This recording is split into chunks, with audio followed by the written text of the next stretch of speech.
Okay, so I thought instead of starting with really technical drawing, that I'd kind of put us all on equal footing, as well as kind of give us ownership over our supplies and our portfolio. So we're going to be making our physical portfolio our own. That's going to be that manila um, piece of tag board that's been cut in half. We're going to decorate it. I don't want you to worry about thinking about having to fill the entire thing. You see this one on the left here, like they decorated the entire surface. You don't have to. You could do a small section just in the middle of the portfolio, and we can add to it. So like if you get bored or if you want to doodle and draw, you can keep adding and embellishing it as much as you want throughout the semester. But what we are going to do is we're going to try to decorate it in text. So we're going to put some identification on there, maybe our first name, our first and our last name, maybe our initials, and then we can decorate it with imagery and details that probably communicate something about yourself, what your sense of style is, as well as what your interests are. So in this lesson, we are actually going to do a lot of things that we stereotypically do when we're making art. We'll do some research. So we're going to research styles so that you can choose a unique style for you. You get to practice. So it's not like you're going to be jumping in and going, okay, you want to make it look like this, go ahead and try. And if it doesn't work out, that's fine. We're going to practice our skills. So we'll practice style today. We'll practice our name tomorrow. We'll plan our overall design. So what kind of imagery, what kind of line work, what do you want to add to it? We will create our design. We'll critique our design, which means we'll see if there's ways to fix it to make it better. And then we'll reflect when we're entirely done. So day one, today. On this plan research slide, you're going to be coming back to this. So this is not something that you're just going to forget about because Mrs. Mize talked about it. This is part of your independent learning for today. So the link for this is on that agenda slide. It's going to take you right to this. What I want you to do is to decide what kind of style of text you want to use for your portfolio. So I'm giving you some choice here. You could do just simple tags. So it's kind of based on graffiti. But if graffiti isn't your style, you can still just do block lettering or bubble style. You don't have to do it as if it's graffiti. But tag is this example that we see on the top right. A tag is just a linear letter, but it's more than just the typical script. So it's not just a typical R. It's got a sense of style to it, and there's no color to it. So there's a video that you can watch, and at about 2:30, it's going to explain how to make tag your own. And then another style of graffiti is called throw, and that's this middle one that we see here. And that is where you have it so that there's open space, the letter becomes like a shape. So like block text, bubble text, that sort of thing. And you can add color and design to that shape. And so I've got a bunch of tutorial videos, how to do block cursive, how to do bubble. And then there's another one that's on graffiti. And that's probably the longest video that we actually have because there's a lot of style to graffiti. So if you're really interested in that, you'll want to watch that. And then the last kind of graffiti is called piece. And basically piece is where a letter or an entire word becomes more three-dimensional and kind of becomes its own design. And so there's a few videos there as well.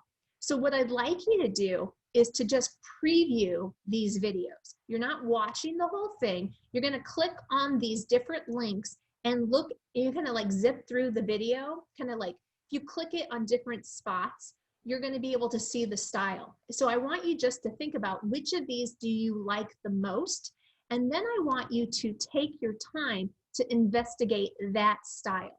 Okay, so then you would watch that whole video. I want you to know that it's not expected that you're going to be super creative with this text. You might have to learn from others. So I also put this slide up here for you on different ways to take like a block text, your typical like shape text, and make it more elaborate and more interesting.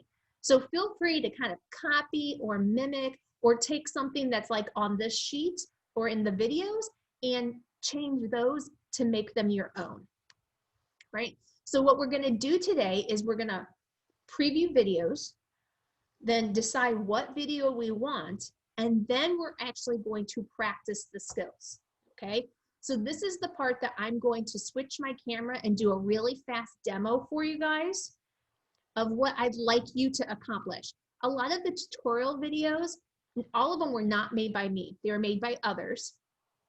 And I just want you to see how you're gonna apply it to what you do, okay? So if you want to, right now, you could jot down some notes in your sketchbook, okay? So I have these notes that are on the screen right now, actually in my physical sketchbook, okay? And you can go ahead and jot those down. Okay, so I'm gonna do a new share, go back to, actually I'm gonna stop share, that's what I want. Okay, so my Elmo doesn't have a lot of space, but I'm gonna show you my examples, right?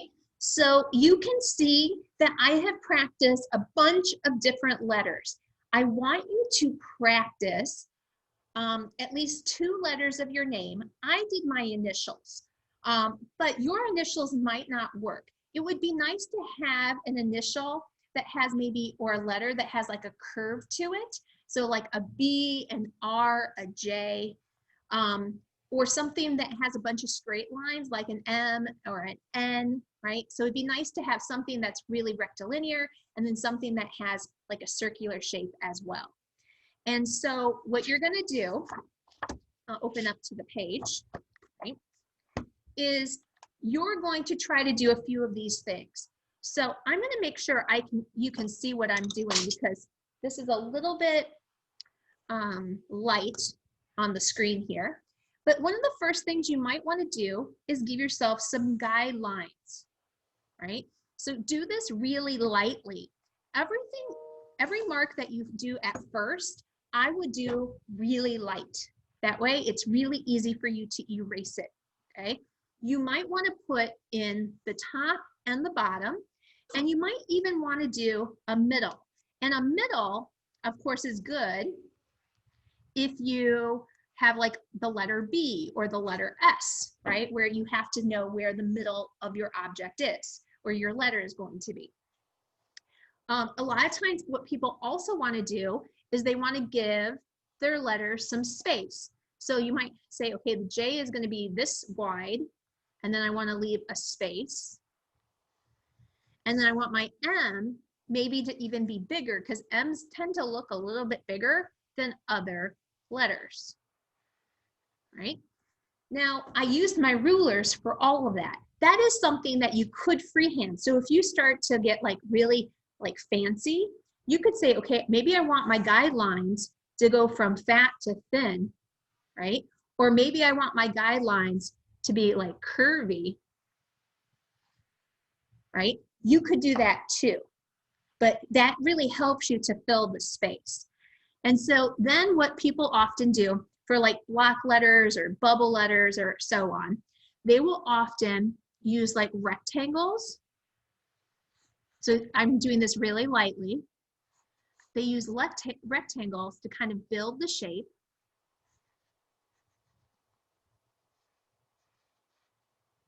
Right? To kind of define that. Now, sometimes that feels like a big jump. So then other times people like to actually write the letter that they want. And then sometimes people like to kind of outline that letter to make it into block.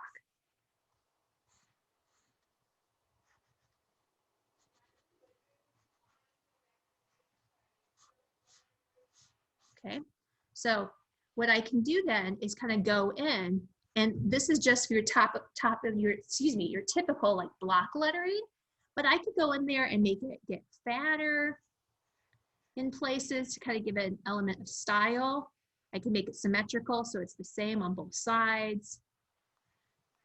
I can make this part flare out, but maybe round it a little bit.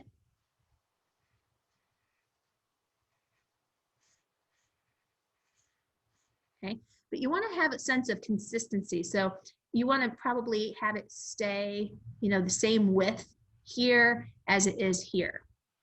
So you just kind of want to experiment and play, but you want to make sure that the two letters go together in style. I don't want you making one of them really fat, like the J really fat, and then the M really skinny, and then thinking that it goes together well.